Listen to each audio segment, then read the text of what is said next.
యేసు రక్తమే జయం. పరిచర్య. Praise the lord. డిసెంబర్ 6వ తేదీ 2025. ఈరోజు దేవుని వాక్యము.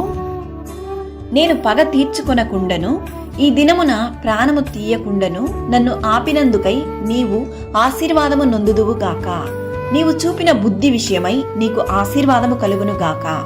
1 సమూయేలు 25వ అధ్యాయం 33వ వాక్యము.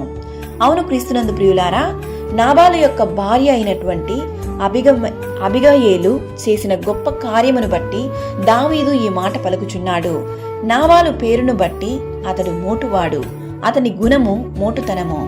నాబాలు దావీదు మధ్య ఉన్నప్పుడు ఏ కీడును రాకుండా ఎలా కాపాడితేమో అని వివరించి, నాబాలును ఇప్పుడు మీ యొద్ద ఉన్నందును దయ ఉంచి నాకును మా సేవకునికి సహాయము చేసి ఆహారము ఇవ్వమని అడిగినప్పుడు నాబాలు దురుసుగా ప్రవర్తించెను.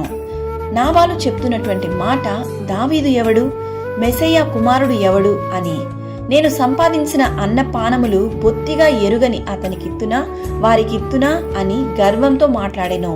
పనివారు ఆ విషయాన్ని అబిగయేలుతో చెప్పగా, అబిగయేలు రొట్టెలను ద్రాక్షరసములను తిత్తులను వండిన ఆహారములను తీసుకొని దావీదుకిచ్చి దావీదుని సమాధానపరిచెను.